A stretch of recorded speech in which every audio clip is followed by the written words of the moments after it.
আমাকে বিয়ে করলে তুমি আর এখন বলছো তোমার ছোট ভাই যা কি না 10 বছর বয়স তার সাথে বিয়ে দিবে। না, এটা আমি কিছুতেই মেনে নিতে পারবো না। ও একটা বাচ্চা ছেলে, আমার অভাব কি বুঝবেন? বিয়ের পরেই বাচ্চা ছেলে আমার সাথে যা করল তা শুনলে আপনার মাথা ঘুরে যাবে।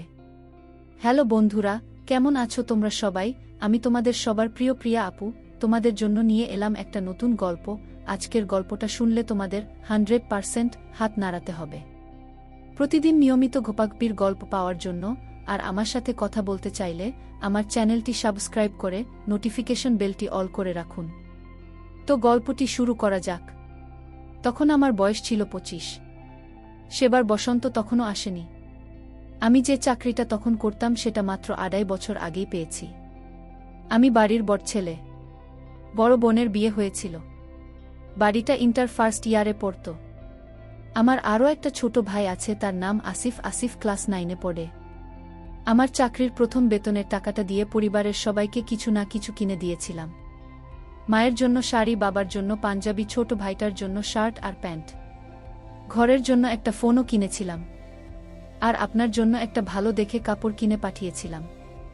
তবে আমার জন্য আমি কিছু কিনিনি। আমার একটা অসুখ ছিল, কেউ জানত না। আমিও জেনেছি ডাক্তারের কাছ থেকে কয়েকদিন আগে। ছোটকাল থেকে আমার মাথা মাঝে মাঝে প্রচণ্ড রকমের ব্যথা করত। মাথা ব্যথার ওষুধ খেয়ে ব্যথা থাকে কোনো রকমে জমিয়ে রাখতাম। একদিন সবার সাথে ক্লাস করছিলাম। সেদিনও সকাল থেকে মাথা ব্যথা করছিল। চোখে আগে থেকে দেখতাম কম। মাথাটা ভো ভো করছিল। ব্যথা এতই যে লিমিট ক্রস করে। আমি ক্লাসে অজ্ঞান হয়ে পড়ি। ক্লাসের কিছু বন্ধুরা আমাকে ডাক্তারের কাছে নিল। অনেকক্ষণ পরে হুঁশ ফিরল। ডাক্তার আমাকে কয়েকটা পরীক্ষা করাতে বললেন। করালাম। পরীক্ষা করার পর রিপোর্ট ধরা পড়ল আমার মাথায় টিউমার জন্মেছে। অসুখের খবর আমি কাউকে জানাইনি। নিজের মধ্যে সবসময় চেপে রেখে দিয়েছিলাম। বুঝলাম আমি আর বেশিদিন বাঁচব না। সর্বোচ্চ হলে কয়েক বছর হয়তো। চিকিৎসা সম্ভব না। তারপর থেকে পড়ালেখা ছেড়ে দিই। পরিবারের জন্য কিছু করার সিদ্ধান্ত নিলাম। ভাইটার নামে একটা অ্যাকাউন্ট খুলে সেখানে টাকা জমাতাম, কারণ আমার মৃত্যুর পরে পরিবারের দায়িত্বটা ভাইকে নিতে হবে। চাকরি করছি। 2.5 বছর হয়ে গেল। মাথা ব্যথার অনেকগুলো ওষুধ পকেটে পকেটে নিয়ে ঘুরি। চোখের গ্লাসটা অনেক পাওয়ারের। সে সময়ের প্রতিটা রাত হয়ে যেত আমার কেঁদে কেঁদে। কাউকে কিছু বলতাম না। বলেই বা লাভ কি? ডায়েরিতেও কিছু লিখতাম না। রাত্রে উঠে নামাজ পড়ে পড়ে কাঁদতাম। মৃত্যুর প্রহর গুনতাম। এরই মাঝে একদিন মা বললেন, মারুফ, অনেক তো হয়েছে, এবার একটা বিয়ে করে ফেলো না বাপ। নাতি নাতনির মুখ দেখাবেন না আমাদের। মায়ের কথাটা আজও আমার কানে বাজে। আমি মাকে না বললাম। বললাম আরও পরে করব মা। কিন্তু আমার মা নাছোড় বান্দা। বললেন, আমি তো কোনো কথাই শুনব না। আমি তাড়াতাড়ি মেয়ে দেখছি। মায়ের কথার উপরে কখনো কোনোদিন কথা বলেনি। মা আমাকে খুব ভালোবাসেন। মাকে বললাম, দেখ মা, তোমার এই রোগ আসুক না। ছেলের সাথে তার মেয়েকে বিয়ে দেবে। তার চেয়ে বরং আগে কিছুটা স্বাস্থ্য হোক, তারপর না হয় বিয়েটা করব। কিন্তু মা তার সিদ্ধান্তে অন্ধ। আমাকে বলে কি জানেন? বলে, আরে বাপ, স্বাস্থ্য দেখবে, বিয়ের পরে হয়ে যাবে। আমি তোর আর কোনো কথা শুনব না। আমি মেয়ে দেখার ব্যবস্থা করছি। মা একটা মেয়েকে তার ছেলে বউ হিসেবে পছন্দ করেছেন। মেয়েটা অনেক ভালো, সুন্দর ও কম না। আমি মেয়েটাকে একবার মাত্র দেখেছিলাম। তাকিয়ে থাকার মতো রূপ ছিল তার। গালের পাশে তার একটা ছোট্ট তিল ছিল। আমি তার থেকে দূরে দূরে থাকার চেষ্টা করতাম। ওই সময়টায় আমি খুব হতাশ হয়ে পড়ি। আমার কারণে একটা মেয়ের জীবন নষ্ট হয়ে যাবে, এটা আমি কখনো চাইতাম না। আল্লাহর কাছে শুধু প্রার্থনা করতাম যেন আমি বিয়ের আগে মারা যায়। আমি জানি এ ধরনের দোয়া করা ঠিক নয়, কিন্তু স্রষ্টার কাছে আমার আর কীই বা চাওয়ার আছে। শেষমেশ বাবা মা বিয়ের দিন তারিখ সব ঠিকঠাক করে ফেললেন। প্রতিটা সেকেন্ডগুলোকে তখন আমার নিকট এক একটি দিন, আর এক একটি দিনকে বছরের মতো মনে হতো। প্রতিদিন ভাবতাম, ঘুম থেকে যদি আর জেগে উঠতে না পারি তাহলে কতই না ভালো হয়। কিন্তু আশা কখনো পূরণ হয়নি। বিয়ের সময়টা ক্রমশ ঘনিয়ে আসতে লাগল। আমার উদ্বিগ্নতা ও বাড়ছে। বিয়ের 4 দিন আগে মা বললেন, শহর থেকে নতুন বউয়ের জন্য যা যা লাগে তা কিনে আনতে। যাবার কোনো ইচ্ছাই আমার ছিল না, কিন্তু যেতেই হলো। উপায় ছিল না। আর কিছু দূর ভ্যানে করে যাওয়ার পরে একটা লোকাল বাসে উঠলাম শহরে যাবার উদ্দেশ্যে। মনের মধ্যে কিছু সাংসারিক দৃশ্য ভেসে উঠছিল। অবচেতন মনকে তো আর বাধা দেওয়া যায় না, তবুও মনটাকে সেখান হতে ঘোরাতে চেষ্টা করলাম। বাসে আমার মাথা ব্যথা শুরু হয়, ক্রমশ বাড়ছিল ব্যথাটা। এই সময়টি খুব খারাপ লাগে, চিৎকার করে কাঁদতে মনে চাই। অনেক কোলাহলে আমার চেতন ফিরে আসলো। ঘুমেছিলাম নাকি অজ্ঞান ছিলাম, মাথায় কাজ করল না। নিজেকে হাসপাতালের বেডে দেখলাম। প্রথমে কিছুই বুঝিনি, পরে বুঝতে পারলাম যে বাসে করে যাচ্ছিলাম। বাসে একটা দুর্ঘটনা ঘটে, কয়েকজন মারাও গেছে, অনেকে মারাত্মক আহত হয়েছে। আমি হাতে পায়ে ও পিঠে প্রচণ্ড আঘাত পেয়েছিলাম, ব্যান্ডেজ লাগানো ছিল। এসবে এত মানুষের সাথে আমিও মারা গেলে অন্তত কিছুটা শান্তি পেতাম, কিন্তু দিদি আমার পক্ষে নাই। আমার মরণের দরকার ছিল, ওদের না। অথচ আমি মরিনি। খোদার উপর রাগ হচ্ছিল তখন খুব। হঠাৎ মাথায় একটা বুদ্ধি আসলো। ভাবলাম আমি হারিয়ে যাব, আর সবাই ভেবে নেবে আমিও মারা গেছি। পকেটে যেটা টাকা ছিল তা নিয়ে বেরিয়ে পড়ি অজানার উদ্দেশ্যে। লক্ষ্য আর বাড়িতে ফিরব না, উধাও হয়ে যাব। আজ 10.5 বছর আমি নিজের নাম চেঞ্জ করেছি, নিজেকে চেঞ্জ করে ফেলেছি।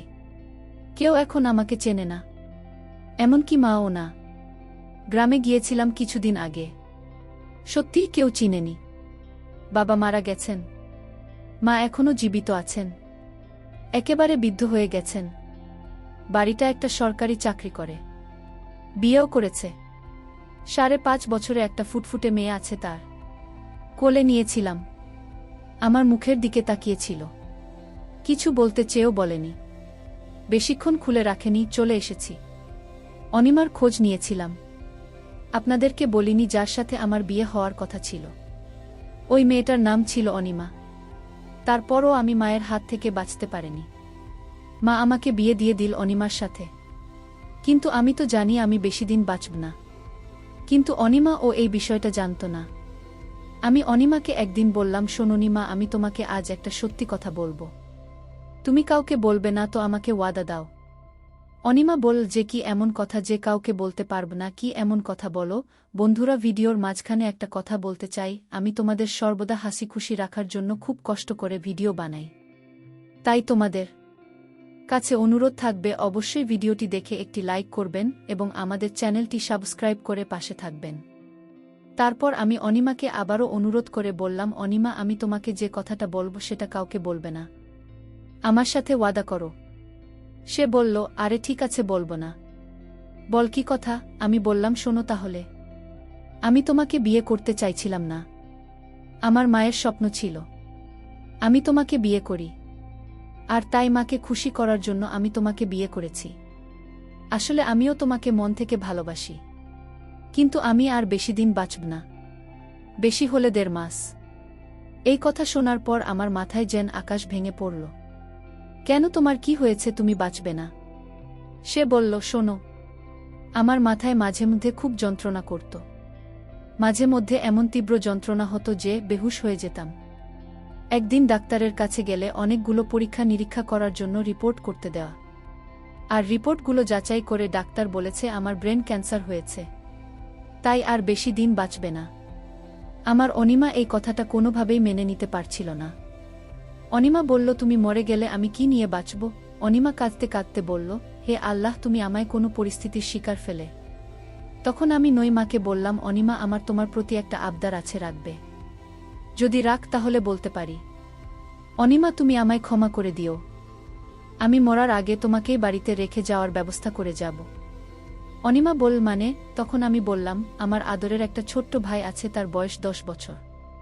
আমি মরে গেলে তুমি তাকে স্বামী হিসেবে মেনে নিয়ে আমার মায়ের সংসারে থেকো, তোমার কাছে আমার এটাই চাওয়া।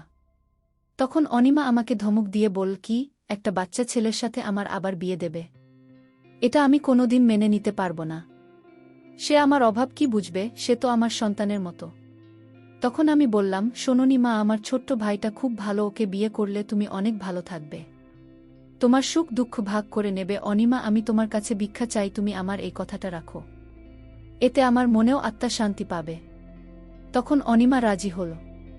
তারপর আমি একদিন অনিমা আর আমার ছোট ভাই তাকে এক জায়গায় ডেকে অনেক বুঝিয়ে সুঝিয়ে রাজি করি। তারপর আমি তাদেরকে কাজে অফিসে নিয়ে গিয়ে বিয়ে দিয়ে দিই। বিয়ে দেওয়ার 6 দিন পর আমার স্বামী মারুফের মৃত্যু হয়। তারপর বাড়িতে কান্নার আওয়াজ একই হলো। তখন মারু ছোট ভাই আমার শাশুড়িমাকে বলল, মা তুমি জানো ভাই মরার আগে ভাবিকে আমার হাতে তুলে দিয়ে গেছে।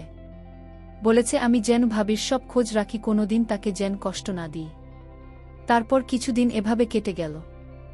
মারুফের ছোট ভাই মানে আমার বর্তমান স্বামী আমাকে বলল, ভাবি আর মন খারাপ করে থেকো না, এখন ঘরে চলো। তারপর একদিন রাতে সে আর আমি এক ঘরে শুতে গেলাম। তখন সে আমাকে বলল, ভাবি আমি নিচে শুয়ে পড়ি, তুমি চোখের উপর শো। তখন ভাবি বলল, কি যাতা বলো, আমি তো তোমার এখন বউ, তুমি নিচে থাকবে কেন? তখন সে উত্তর দিল, ভাবি তুমি আমার মায়ের সমতুল্য, আমি কি তোমায় বিয়ে করতে পারি? সেদিন কাজী অফিসে ভাইয়াকে সান্ত্বনা দেওয়ার জন্য আমি অফিসে গিয়েছিলাম, কিন্তু আমি ছোট হলে কি হবে, আমার মাথায় তখন একটা বুদ্ধি আসে। আমি আগেই কাজীকে বলে রেখেছিলাম, দেখুন কাজী সাহেব, আমার ভাইকে মিথ্যা সান্ত্বনা দেওয়ার জন্য এই বিয়েটা করা, আপনি নকল বিয়ে করিয়ে দেবেন, নইলে আমার বাজারের বন্ধুদের নিয়ে আপনাকে কিছু একটা করে বসব। কাজেই আমার কথায় ভয় পেয়ে গেল, আর তোমার আমার বিয়েটা নকল করিয়ে দিল। তখন ভাবি বলল, এখন তাহলে আমার কি উপায় হবে? আমি বললাম, তুমি বাড়িতে আমার বসে থাকো, 2.5 বছর পর আমি তোমাকে বিয়ে করে নেব। কারণ এখন বিয়ে করলে আমি তোমাকে কি খাওয়াব? আমি আর 2.5 বছর লেখাপড়া করলে এসসি পাশ করব, তখন একটা চাকরি নিয়ে তোমাকে বিয়ে করে নেব। ভাবি আমার কথায় রাজি হয়ে গেল। আর ভাবি বলল, আমার হবু বরের দেখি ভালো বুদ্ধি আছে। তো বন্ধুরা, আজকে এই পর্যন্তই। প্রিয় বন্ধুরা, গল্পটি ভালো লাগলে অবশ্যই কমেন্ট করে জানাবেন। আর নিয়মিত এমন আলাদা স্বাদের গল্প শুনতে ভিডিওটিতে লাইক এবং চ্যানেলটিকে সাবস্ক্রাইব করে সাথেই থাকুন। আর হ্যাঁ, নোটিফিকেশন বেলটি অল করে রাখবেন, যাতে পরবর্তী গল্প সবার প্রথমে আপনাদের কাছে পৌঁছে যায়। ধন্যবাদ বন্ধুরা, ধন্যবাদ সবাইকে।